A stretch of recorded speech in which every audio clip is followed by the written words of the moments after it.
Good morning, good afternoon, good evening, wherever you are, whatever you're doing, and welcome to an episode of Big Decisions for Anfield Index.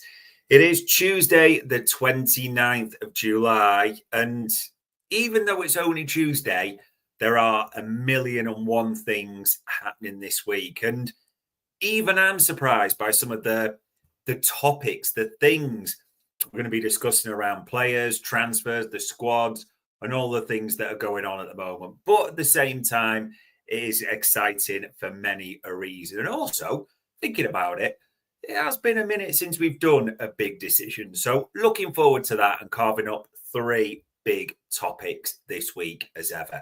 I'm your host, Dave Davis, coming to you from sweltering in Edinburgh. It absolutely is. Tops off, as they'd say, up here, literally like windows open. You know that just horrible heat sometimes when it's too hot to sleep at night? It's got all the makings of that. But fingers crossed, wherever you are in the world, it is good weather and you're looking forward to all the things that are coming up. So what are the big three topics that we're going to be talking about this week on Big Decisions? Well, we're going to carve up that forward line. Alexander Isak and another. We've got to talk about that. Never mind carving up the defensive line. How many do we need? Is it just one centre-back? Is it two? We've got to face into that.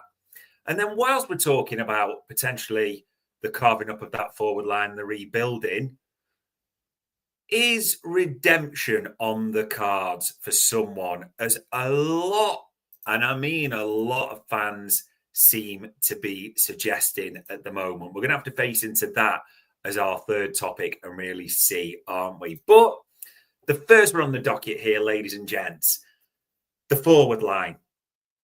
Is it Alexander Isak and one more? Well, we know certain things are happening today. Luis Diaz was in Munich, wasn't he? He was having his medical. And now Sky Sports Germany had tweeted a bit earlier in the day, he'll be officially presented as a new Bayern player at a press conference on Thursday, 2:30 CEST, Central European Standard Time. Someone obviously correct me if I'm wrong with the chat on that. So, yeah, the Colombian, it said, will be in the squad for their game against Lyon on Saturday. Yeah, there we go. Luis Diaz, for all we know, he might well have signed the contract already and officially have been transferred on the relevant systems and be a Bayern Munich player. But that is one down out the forward line. And we know where that probably means another one is coming to arrive. What arrived today, by the way, not who many expect, an Ornstein bomber for young Will Wright from Salford. We've nicked him ahead of Arsenal, which is good because that's the equaliser over all their Zubamendi crowing, isn't it, recently? But he's not going to be in the first team picture. He's going to train with the under-21s.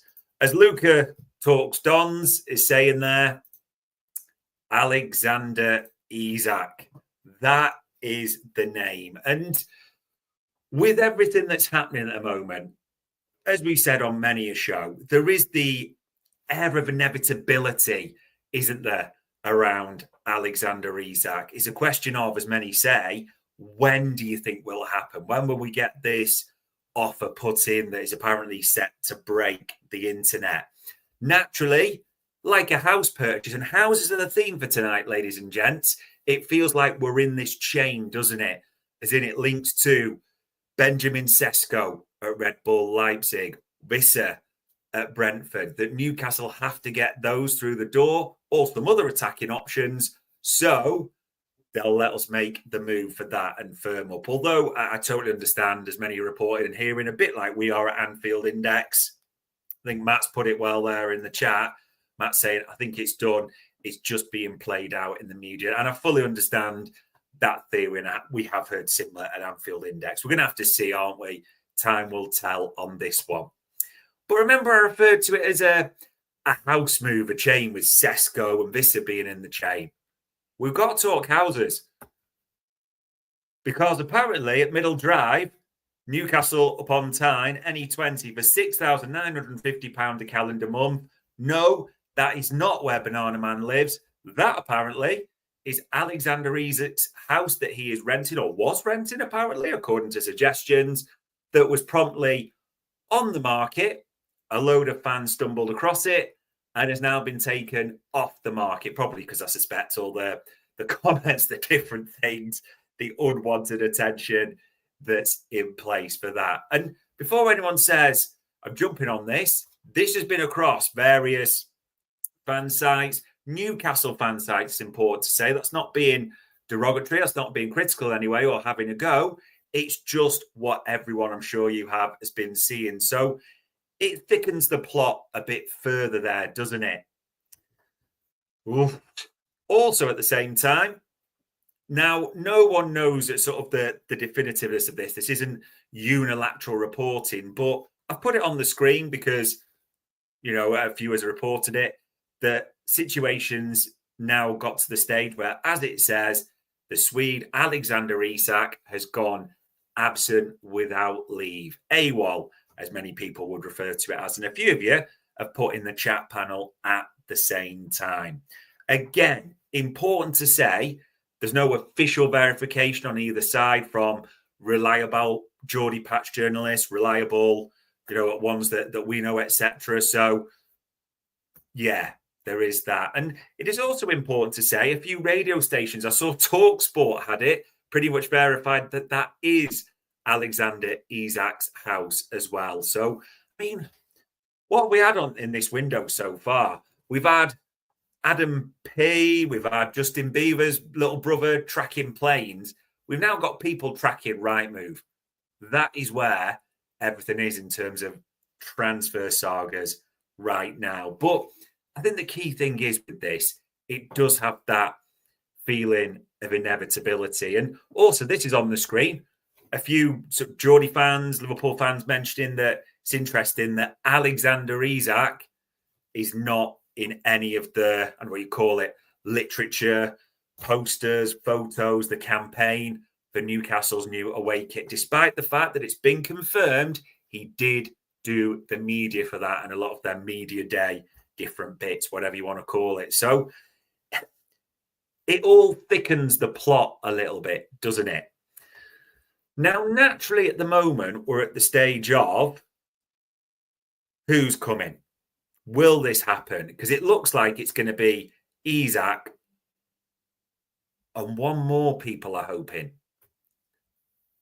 But is it, ladies and gents? Because I'm going to put this on screen from Greg Evans in The Athletic and his article from today. And Greg and The Athletic aren't the first ones to say this. This does seem to be a bit of a briefing from Patch journalists around the Luis Diaz situation. So just in case you can't see it on the screen, sourcing a direct replacement for Diaz is not expected, as Cody Gakpo will play more often, with Rio Moa, who turns 17 in August, providing added competition. Now, if it is, I think as many expect, touch wood, there's nothing guaranteed, Alexander Isak that comes through the door, what does that leave you? Or what does that give you, I should say? It gives you Isak, Ekitike, Salah, and Gakpo as senior forwards, a great four, an absolutely sensational four there. No two ways about it at all. But then there's a bit of a question mark, isn't there? What comes after that? And I see people making the argument of, and I understand this to an extent, and this is the big decision of what a priority is. Florian Wirtz can also, it looks like being 10 in the game so far, but can cover on that left-hand side, can't he? Could come in, allowing, Kirk has to do his road run a bit as well. That is a possibility. So he could be there. He's also been a false nine in his career, so people have got that in the mix. They've also got Frimpong. He could play, and the suggestions that when Salah is at AFCON, he will come as an option for that role at the same time. People will say, oh, weren't you mentioning Federico Chiesa? Well, as per Paul Joyce's report the other day, Federico Chiesa seems to be waiting for Inter Milan and Atalanta to do their business. As in, can Inter Milan get Ademola Lookman from Atalanta? So then they will move for Federico Chiesa. So there's those options. And People have also mentioned, to be fair, that Dominic Szoboszlai has pushed up. I'm going to go his name completely wrong there, didn't I? Curtis Jones on occasions as well. So it isn't all doom and gloom by any means. There's still real options, people are saying, within the squad.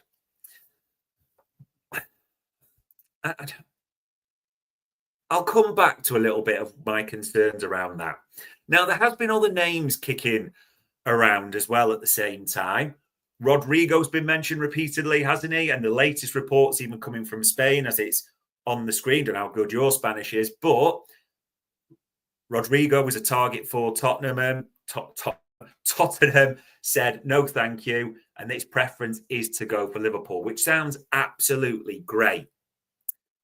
The problem is, as we mentioned on the transfer show, and a few have alluded to further going forward, Rodrigo's looking for crazy money. Suggestions of €400,000 per week basic with them bonuses on top, i.e.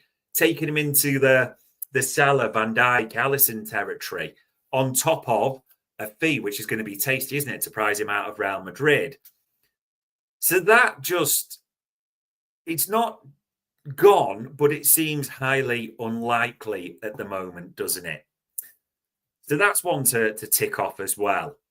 Now, Stephen Potts mentioned there, his feeling is Fofana will come in when Chiesa is sold. And it's important to say Fofana does seem to be a recurring name. Even various outlets saying today he is still a Liverpool target. Everton made a bid, which was funny. And he said, not interested. I want to go to a Champions League club. What isn't funny is, and wish him well, I think he had a concussion injury in training. So people were naturally suspicious about how that would work. And, is it a story, a cover story for this? The other thing that people have linked it to is, anyone see the news around Tyler Morton today? So as The Athletic put out earlier, and Paul Joyce had it earlier in the day, Lyon have made contact with Liverpool to discuss a deal for Tyler Morton. There's multiple clubs across Europe, as the tweet says, interested in the 22-year-old midfielder. A permanent move is the preferred option for all parties. And Tyler Morton is open to a move to the French side. So I get it. People have put two and two together and saying there's a deal to be done here because we want Malik Fofana, Lyon want Tyler Morton. Let's make a package. Let's put it all together, do what we need to do. And I totally understand that link. I'd be quite happy to do that. I think it'd be good business, good moves if we could get that done. However, there's nothing yet solid that puts all that together. So as much as I get there's hopes and we'd all like possibly a Rodrigo, possibly a Malik Fofana to come in, but we need to be honest, there's not coming all together from journalists in that regard. And I just have got this strange sneaking feeling that if Alexander Isak does come in, that will be it for additions for the forward line, with going back to that line from Greg Evans, especially on the left, no direct replacement for Diaz, Cody Gakpo, and Rio Ngamoa can provide added competition, as well the players that I just mentioned there. Which sounds, for some of you will think that's fine. I'd rather get centre-backs, and we'll come to centre-back shortly. I totally understand that, but I don't like it. I've got to be honest, because if you then look at that forward line, it looks a bit light. You're asking everyone in that forward line to play serious minutes. If there's an injury in certain other areas, things get stretched quickly, don't they? I mean, let's just be factual on this. We all know Alexander Isak's injury record. Only a fool pretends any different at all. So that would be a concern there. Mo Salah will be away at AFCON. I mean, a quick scan earlier, I think I saw, was it 6 games they'll be missing that way as well. People are also asking about, other options. And as Stuart's commented there, John Percy in the Telegraph and a few others mentioned that Forest are in for Ben Doak. So people mentioned that as a potential cover option. Isn't Ben Doak already Malik Fofana? Well, Liverpool seem quite keen to ship on Ben Doak, truth be told. So, yeah, that's probably the big decision, how you see it. For me, you could get by if it's Isak that comes in with those senior forwards and the rotation, the cover options if you want. But all of a sudden, one injury and it looks thin across the board. It really does. You're already asking maybe then Verts to cover higher straight away. Frimpong, in the worst case for something like Mo. Szoboszlai, shifting people around. Is that really what we want? I know Arne Slot's talked in the past about a smaller squad, but my big decision on this is, yes, centre-backs, which we'll talk about. Of course, we want centre-backs. But if it is just Alexander Isak, and as we expect, the players in the attacking line depart, the other senior forwards, it does look like. Just a personal opinion, throw yours in the chat panel. People starting to say that. Be honest when you're answering.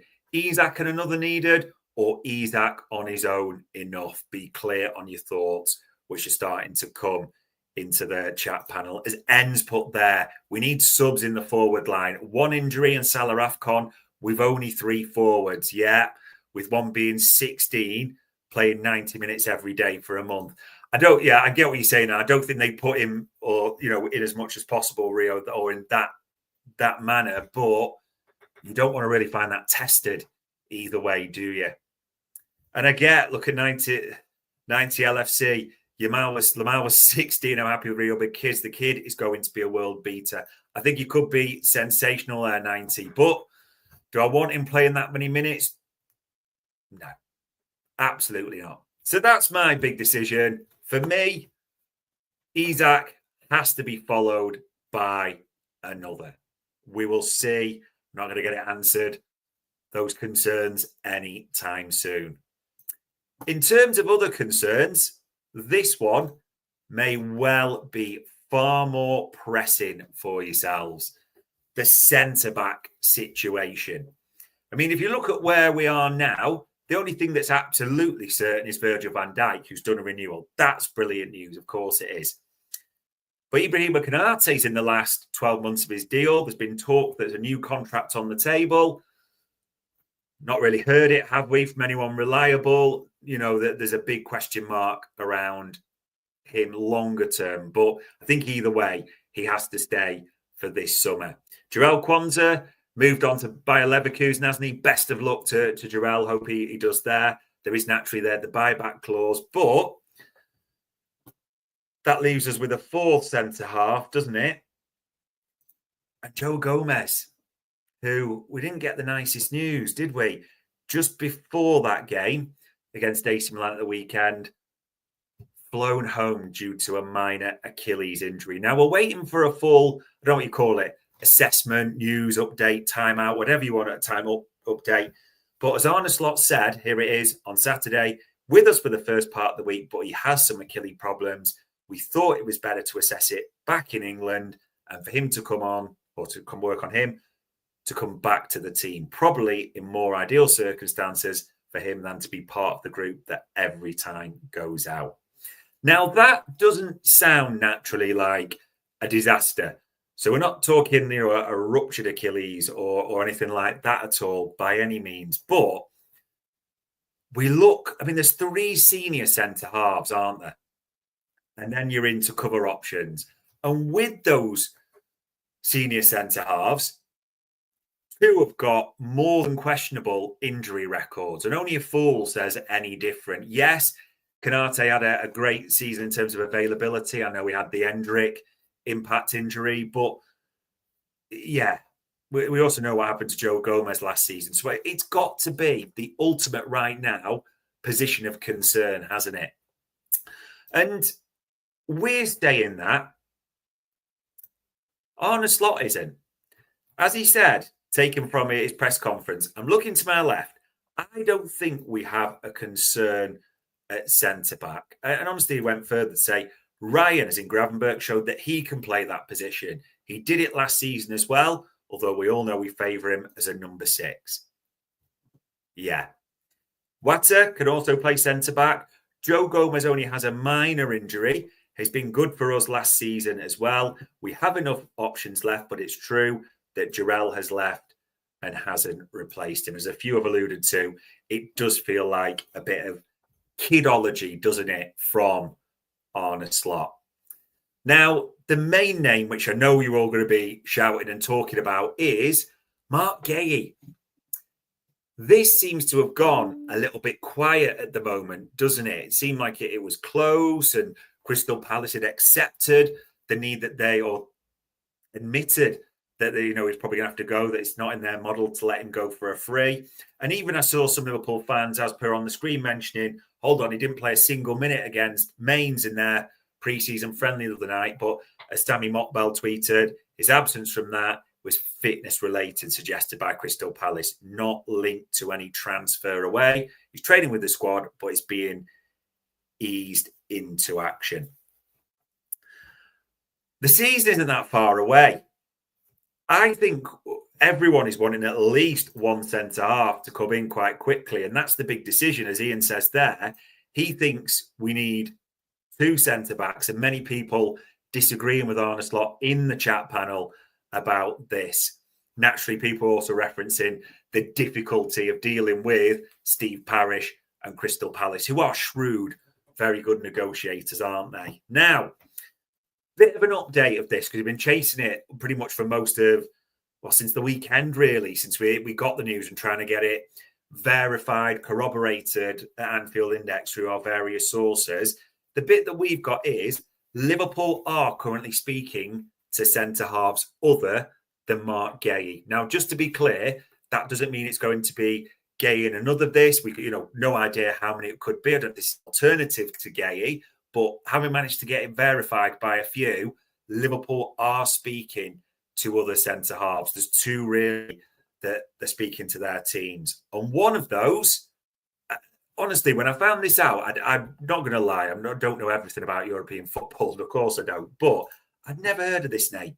I genuinely hadn't. This guy could have walked past me in the street and I couldn't pretend. It wasn't the Greek boys. I think many think it would be. I'm not going to try and pronounce his name. But Tony De Winter, playing in Italy at the moment, 23 years old, 2 years left to go on his deal, currently at Genoa.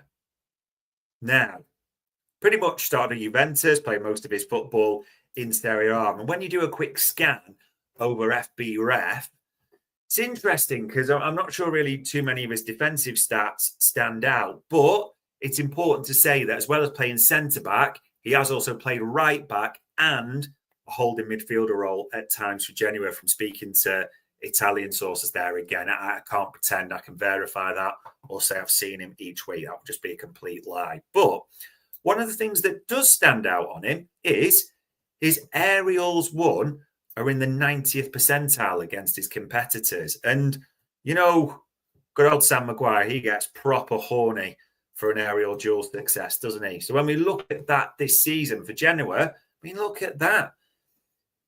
Boy contesting over 100 aerial duels and a 68.5% aerial duel success. Again, this is not saying that he will definitely come. This is saying as well as Guéhi or an alternative to Guéhi. It's just being clear at Anfield Index, Tony De Winter is one of the players we heard that Liverpool have spoken to his camp. And actually, with 2 years left to go, the nature of the club, low wages apparently at the same time, could feel they could get a good deal.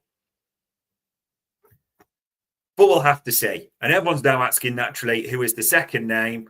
Okay, we'll keep your powder dry a bit. Give us a chance, But we will be talking about the names tomorrow night on the transfer show, me and Trev, fully. And I get it. People want fifth. And Nikolai's there saying, I like centre-backs from Italy. They're usually tactically superb. That name's still coming up, isn't it? And I've even brought it up with a Brazilian translation just to impress him there. But Giovanni Leone, mentioned by David Lynch a little while ago, and it is a name that's recurring. But I just don't know at this moment in time. Like, as much as it's all exciting around attackers, I get it. The big decision now for you guys to make is, how many centre-backs? If it was Gay, as many still suspect it is that enough for you? Van Dijk, Konate, Gay, Gomez. Not necessarily in that order, you may see it, but, the four as a collective. Is that enough for you? Do you want a fifth, like a Leone, De Vincent, something like that, or one of these instead of? Okay, would that be enough for you? I am genuinely at the point, just with how it's worked, thinking two things, funnily enough. Number one, I would like two centre-backs to come in, one more established, ideally like a Gay, and one project who you could work with, like a Leone. I think that would be absolutely great. However, knowing how Liverpool work, how Liverpool have talked about their minimised squad, and the way Liverpool operate in these positions, and just to be clear, the fact that Arne Slot has talked about Ryan Gravenberch being able to drop back there, the fact that Arne Slot has talked about Endo being able to slot back in there. I'd love to, but if you ask me to bet right now, my big decision of what I think Liverpool will do is, I think it'll be Isak on one centre-back. That's genuinely what I feel. Please, as I'm saying this, you can disagree. Of course you can. I want to be wrong because I won't mind a couple of attackers and a couple of centre-backs. Some of you'll say that's too greedy. But yeah, it says on the screen there, centre-back concerns. And just right now, it is ultimately the position I have just got, maybe like you, the biggest question marks about. So that's topic number two. How do you see that, the centre-back situation, on top of the forward line and how that works? Now, this one is, I don't even know what to say anymore, how this name keeps coming round. So I'll bring it back on the screen here, and we're going to speak to, or listen to, I should say, a very notable colleague. Now, Mr. Lewis Steele from, we all know where he works for. We know Lewis. We all follow his channel, etc. We all know he covers Liverpool. It is about 2 a.m., I think, in the morning in Tokyo, where he is. But I have to tell you, I don't really care because I already sent him a message, which he best answer when he wakes up around a potential Darwin Nunez redemption, because I've seen this trending quite a bit today. And if you're unsure of the context of it, let's just have a listen to Lewis Steele talk about Darwin Nunez in training from today. DK and strikers, that brings us on to number two, which is another striker knocking around this morning, and that was Darwin Nunez. He looked incredible today. Headers, volleys, lovely little one-touch finishes, getting himself about in the one-touch drills as well, sliding into tackles in them drills, nice first touches. He looked every part. The 80, however much money Liverpool paid for him. He looks brilliant, and in the 2 games he's played in pre-season, he's looked brilliant. Obviously, he was injured the other night, but he was looking good today. So that is fuel to the fire for some, isn't it? Like the trout to the fly for Darwin fanboys. And if you are a Darwin fanboy, obviously fair play to you. We're all entitled to our opinions, but you may well have seen it. That has fueled so many of them today, hasn't it? That yes, this is the Nunez redemption. And also, part of that logic, you're probably guessing what I'm going to be talking about, the buzz cut. Well, I don't know if it is a buzz cut. It just looks like someone's shaved it, or like held him down and shaved him all over on a number 6 or a number 8 or something, doesn't it? I don't really know what you'd call it. Just shave his hair, whatever. But comments like that from Lewis Steele, who I will be asking to explain himself on the message, as I already have done, and buzz cut has led to a lot of clamouring around Darwin. And then he even followed it up, didn't he, with a tweet, Lewis, saying that even when training had finished, Darwin Nunez is still working on his shooting. And this has obviously been fuel for certain people. And I get it. People are talking about, was it the hat trick against Stoke in the behind closed doors? There's his 3. The goal against Preston where he closes down and all that. And because of the situation we're in and what's happened this summer, we need to keep him back because Diaz is gone. Chiesa, we can't let him go as well. So that all goes into the mix.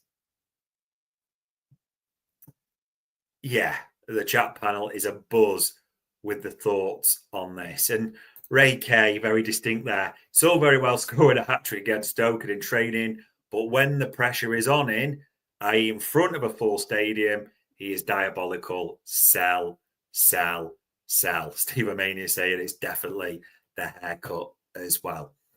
Yeah, I don't think I've ever seen a fan base as split as the potential redemption for Darwin Nunez and his buzz cut. There he is, looking calm and serene. Anti-Darwin from what you normally see, wouldn't you, in the Tokyo Temple from the shots this morning. Here's the thing about the Nunez situation so far this summer. We had the whole Napoli debacle. That actually went on 16 days, where Napoli kept going to get closer and closer and closer. And, what they were offering just seemed to be a million miles away from what Liverpool were asking. Liverpool didn't look like they were going to budge on that valuation at all. And inevitably, all gone. Didn't happen. We didn't get any deal. Napoli bought Luca, I think it is, from Udinese. All done. And then look at this from Ismail Mahmoud. I'm sure people know that the journalist tweeted a lot about Liverpool and had news before in the past. That in regards to Al Hilal, yes, Darwin Nunez is an option for Inzaghi. Al Hilal have inquired about the player's stance through his agents and have approached LFC regarding their position on potentially selling him. No official offer so far, but that sounds promising, doesn't it? When you read that and thinking, we keep wondering, is this going to come? This offer from Saudi Al Hilal. However, just let's look at the timestamp on that. July the 14th. 15 days ago. Now, that doesn't mean naturally that nothing's happening, but this almost feels like I'm saying this. It's not meant to be sort of bitter, but mythical almost offer that's supposed to be coming from Al Hilal and Saudi. Well, where is it? And that goes into the mix at the same time as well, people. And just to shout out an account, there's this account, and I'm not going to play the video, but if you want to look at it, called Salah Updates, and you probably guess what it's around, but there's a Salah update where there's a suggestion that he is saying goodbye to Diaz and Nunez on the pitch after the AC Milan game. Now, we know Arne Slot said that Diaz was left out for, transfer reasons, and we know what's happened. However, Darwin was a minor injury. Does seem to be, you can look into it how you want. Salah and Van Dijk do seem to be speaking the same way. But again, I'm not so certain about all this. I'm also not so certain about the rumours I'm sure you've heard over the last few days as well, that he is an option for Juventus and AC Milan. Here's the problem with that. Napoli weren't going to meet the price tag. What remotely makes you think that AC Milan, with their known financial issues, and Juventus, who, well, we could speak all day about their finances, couldn't we, are going to meet the price tag anywhere near what Liverpool are looking for? It's such an absolute reach to see it. I mean, K-Mac, being honest in his thoughts there, saying teams won't bid 50 million because they know he's not worth it. And I've got to be honest, looking at the chat panel, the pricing seems to be somewhere between 40 and 50 million. However, Liverpool don't seem like they're accepting that, do they? But no Italian side is going to go remotely higher for Darwin Nunez. I think you've seen the max through what Napoli were prepared to pay in that regard. Here is as well the other reason, I'm going to put it on the screen, why I think people still hold this Darwin candle, as I'm going to call it. They'll go back to that last season under Jurgen Klopp, won't they, at 23-24 and say, but do you remember how good he was at times? And do you remember the 18 goals and 15 assists? Yeah, the 33 goal contributions in just over 3 minutes. Okay? That's what they'll say. But that was the last season under Jurgen Klopp, where, for various reasons, this is not to be disrespectful of the great man at all, a lot of things were chaos, which suited a player like Darwin Nunez. Because all it takes is one little look at Darwin. And people are saying that, look at that ratio, it's good. But last season, 7 goals, 7 assists, 14 goal contributions in just over 2,000 minutes. I think that drop off, for me personally, really says it all. So I suppose the big question is, and you can answer it in the chat panel to see if you agree, do you believe of a Darwin Nunez redemption? Or do you believe Darwin Nunez should go? I've got to be honest, I can see people put in, yes, Nunez should go, like Stu there, and other people. It's done. I actually think a little bit for his sanity, for our sanity, for the fan base and everything that's going on, it would just be best for Darwin to move on. For me now as well, it would be great, obviously, if this ever does arrive, ever does turn up. But if you can get, 45 million? Yeah, it seems pretty unanimous there in the chat panel. I think you move him on and I think you go, don't you, from there. However, there's still the odd chat creeping in saying, no, we need to keep him with all the outgoings as well. But that is a needle in a haystack style job. So, yeah, for those thinking, I'm afraid that there is a chance at Darwin Nunez redemption. And maybe, just maybe, to take it back to the beginning, maybe Richard Hughes and Michael Edwards have been on to Lewis Steele. Maybe them in talent just do that little bit of talking up because we're in negotiations. Who knows? Doubt it, but let's try and be kind to Lewis for that. Just a factual observation he made, but always a good talking point there. So there we go, ladies and gents. As we talk it through, Isak and another, please. Do I think it's likely? Probably not. That's what my gut's telling me. Centre backs, is it one or is it two? Well, it's definitely one. Still these question marks, isn't there, around Mark Gay? There's other names now coming into the mix. A second one, a younger option. I think that seems to be popular for many of you as well.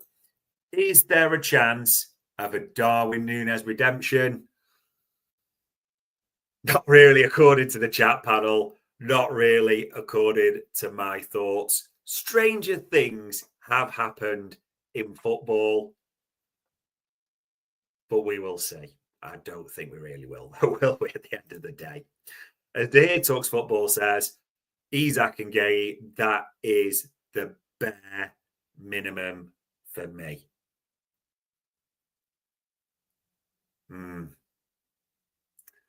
We will see what it brings. But there we go. Thank you to all joining in on the chat panel. Thank you for sharing your thoughts. Some are quite expressive. There's a few contrasting opinions. No need to fall out with anyone at all in there. It's not that deep. We will see what obviously develops as time goes on. But on Tuesday night, the 29th of July, that was another big decisions for Anfield.